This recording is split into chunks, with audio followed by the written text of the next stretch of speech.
Welcome. What you are about to watch is not science fiction, and it is not folklore. It is a serious investigation into one of history's most compelling unresolved questions: the mystery of Area 51, what is actually being hidden inside America's most secret base. Across the world, in universities, research institutes, and field excavations, serious scholars are wrestling with evidence that does not fit the accepted story. Evidence that has been documented, measured, and peer-reviewed, and that still has no satisfying conventional explanation. We are going to look at that evidence carefully, without prejudice in either direction, not dismissing what is extraordinary, but not accepting it without scrutiny either. The truth, as always, is in the details. For decades, the United States government officially denied that Area 51 existed. Employees who worked there could not tell their families where they went each day. Their salaries were paid through a classified payroll system. When the CIA finally acknowledged the facility in 2013, through documents released under a Freedom of Information Act request, they confirmed it was a testing site for classified aircraft. That explanation accounted for the U-2, the SR-71, and the F-117 Nighthawk. It did not fully explain the UFO sightings. The unusual craft being tested at Groom Lake flew at altitudes and speeds no known aircraft could match. When civilian pilots reported them, they were told they had seen weather balloons. The cover story was necessary because the CIA could not reveal it was flying surveillance aircraft over the Soviet Union in peacetime. But the reports did not stop when the U-2 program became public. In 1989, a physicist named Bob Lazar went on Las Vegas television and claimed he had worked on extraterrestrial craft at a sub-facility called S4, just south of Area 51. Some details he provided were later independently verified. The Corps claims never were. What is currently being tested inside Area 51 remains officially unknown. This is where our investigation begins. Stay with us, because the further we go into the evidence, the more extraordinary it becomes. The story you think you know is only the surface. Beneath it lies something far more remarkable. Let us begin.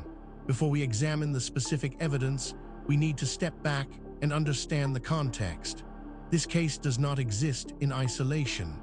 It sits within the landscape of modern documented mysteries, and to properly evaluate what we are looking at, we need to understand the broader picture that surrounds it. The 20th and 21st centuries were supposed to be the age of answers. Science had decoded DNA, split the atom, put humans on the moon, and mapped the genome. By the logic of accelerating discovery, every mystery should be converging toward explanation. And yet the ledger of genuinely unexplained phenomena, events witnessed by credible observers, investigated by serious researchers, and still lacking a satisfying account, has not shrunk. If anything, it has grown.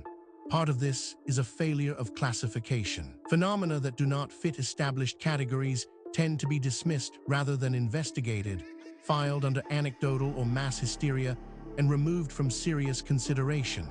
This is not always wrong. Genuine hoaxes and misperceptions account for a large portion of anomalous reports. But the dismissal is sometimes premature, and the cost is real. Cases that might have yielded genuine insight are closed before they are fully examined. Witnesses are discredited. Evidence is lost. The question is never properly asked. The cases that endure, that survive rigorous scrutiny, and still refuse to yield to conventional explanation, are a small but significant set. They share certain characteristics: multiple independent witnesses, physical evidence consistent with witness testimony, and a complete absence of any plausible prosaic explanation that accounts for all the data. These are not ghost stories. They are open problems in empirical science, waiting for someone with the right tools and the intellectual courage to take them seriously. This context matters because it tells us something important. What we are about to investigate is not an isolated curiosity. It is part of a pattern that researchers in multiple fields have been independently documenting for decades. And patterns in science demand explanation. With that foundation in place, let us now turn to the specific case at hand. Now we reach the heart of the matter. The core evidence surrounding Area 51 What is actually being hidden inside America's most secret base is more extensive, more verified, and more troubling for conventional explanations than most people realize. Let us walk through it systematically, fact by fact, and allow the evidence to speak for itself. We are not going to speculate here. Every point that follows is documented in peer-reviewed publications, official archaeological records, or government archives that are publicly accessible. The question is not whether these facts are real. The question is what they mean. Consider this first extraordinary detail. Area 51 is located at Groom Lake in the Nevada desert, approximately 130 kilometers northwest of Las Vegas, within the Nevada Test and Training Range. The CIA officially acknowledged its existence in August 2013, following a Freedom of Information Act request by Jeffrey Richelson of the National Security Archive. Prior to 2013, the facility did not appear on U.S. government maps, and its restricted airspace designation, R4808N, was the only publicly acknowledged indicator of its existence. This single data point, if taken in isolation, might be set aside. Anomalies happen, instruments malfunction, researchers make mistakes. But as we continue, you will see that this is not an isolated anomaly. It is part of a consistent and documented pattern. But that is only the beginning. Researchers also discovered the U-2 high-altitude reconnaissance aircraft was first tested at Groom Lake in 1955, flying at approximately 70,000 feet, well above the ceiling of any known aircraft at the time. CIA documents released in 2013 confirmed the agency attributed over half of all unidentified aerial phenomenon reports filed between 1955 and 1960 to U-2 test flights. The SR-71 Blackbird and F-117 Nighthawk stealth aircraft was subsequently developed and tested at the same facility under comparable secrecy. Now, a skeptic might propose an alternative explanation for this, and that is entirely reasonable. We should always test alternative explanations before accepting extraordinary ones. The problem is that the alternative explanations, when examined carefully, create more problems than they solve. The mystery deepens when we examine. The facility is served by a private airline operation known informally as Janet Airlines, a fleet of unmarked white Boeing 737 operating out of a classified terminal at Las Vegas McCarran International Airport. Employees are flown in and out daily under strict compartmentalization protocols. Flight schedules and passenger manifests are classified, though the aircraft and their terminal are visible to the public. The name Janet is believed by researchers to be an acronym for just another non-existent terminal. This is where the conventional account begins to strain. Each individual fact might be dismissed or minimized in isolation. But the cumulative weight of the evidence is another matter entirely. Perhaps most remarkable of all, Bob Lazar appeared on Las Vegas television station Claws in November 1989 and claimed to have worked as a physicist at a sub-facility called S4, approximately 15 kilometers south of Groom Lake. He described 9 disc-shaped craft in underground hangars powered by an element then absent from the periodic table, which he called Element 115. His employment at Area 51 was denied by the government, though his prior work at Los Alamos National Laboratory was eventually confirmed by journalist George Knapp. Researchers who have examined this evidence have described it as genuinely difficult to explain within the accepted framework. These are not fringe commentators. They are credentialed academics publishing in mainstream journals, raising questions that the field has not yet satisfactorily answered. Then there is the matter of the nearest public viewing point to Area 51, a ridge called Freedom Ridge, was closed in 1995 when the U.S. Air Force expanded the facility's restricted land perimeter to encompass it. The current nearest public access point is Tickaboo Peak, approximately 42 kilometers from the perimeter. The boundary is marked with orange posts and signs stating that deadly force is authorized, a designation not standard at most military installations. The perimeter has been expanded multiple times since 1955. What makes this particularly significant is its independence from the previous points. This is not a case of one theory requiring another. These are separate lines of evidence converging on the same uncomfortable conclusion.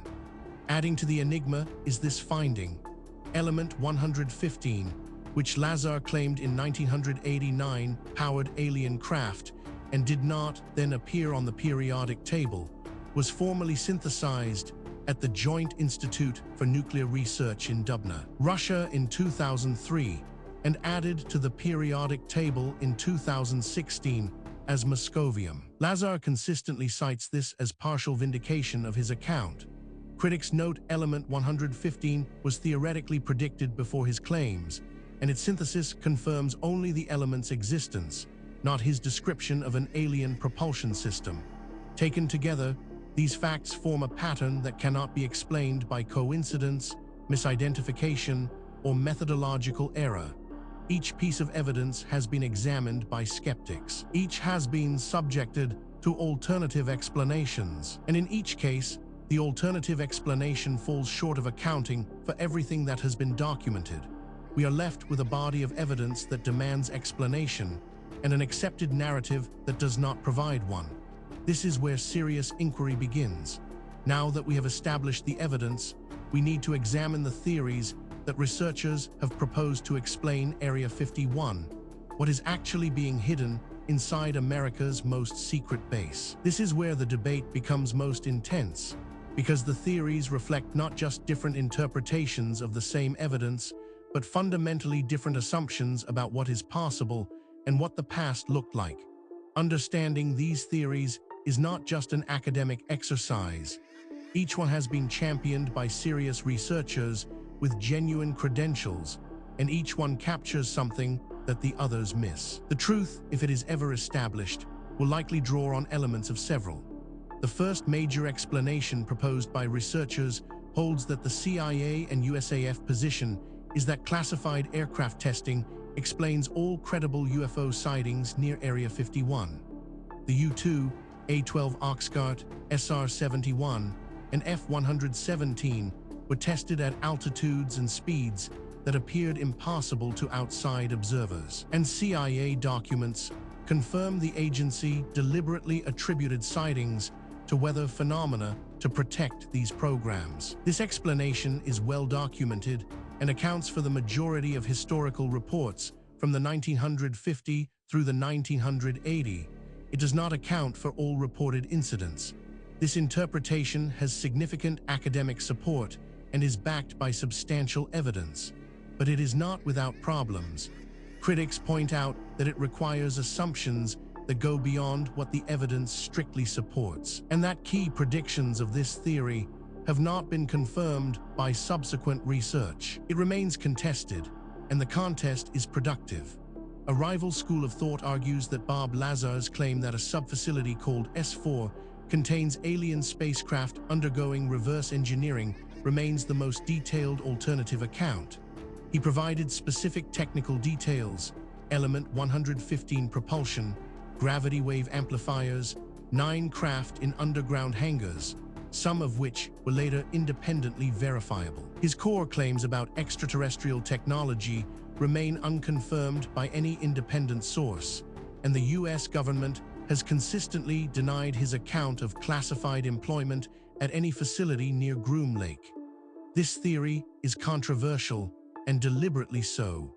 Its proponents argue that the evidence demands an explanation outside the conventional framework. Critics counter that extraordinary claims require extraordinary evidence, and that the evidence presented, while suggestive, does not yet meet that standard. The debate continues in peer-reviewed literature. Perhaps the most unconventional theory suggests that investigative journalist George Knapp has argued for decades that the volume and credibility of witness testimony from commercial pilots, military personnel, and radar operators points to phenomena at Area 51 beyond any acknowledged class. Sci-fi aircraft program.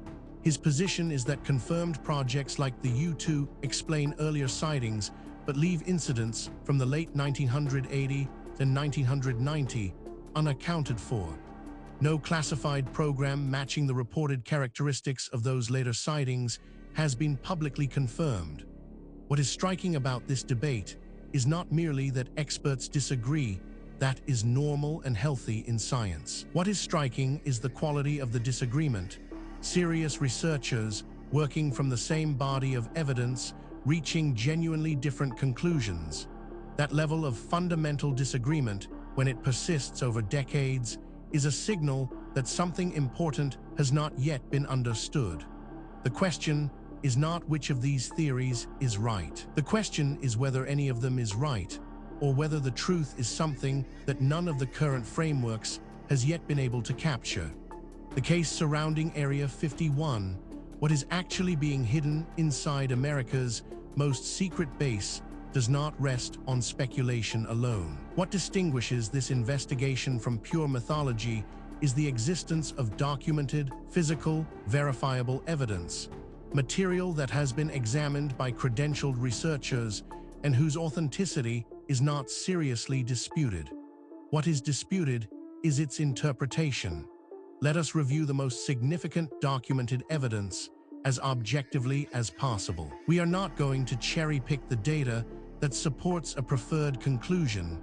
We are going to lay out what exists and let you draw your own assessment. Physical evidence supporting this account includes CIA documents declassified in 2013 confirmed the testing history of the U-2 and A-12 Oxcart programs at Groom Lake and explicitly acknowledged that civilian and pilot UFO reports from the late 1950s were caused by sightings of these aircraft at extreme altitudes. The documents represent the first official confirmation both that Area 51 exists and that deliberate misinformation was deployed to conceal its activities.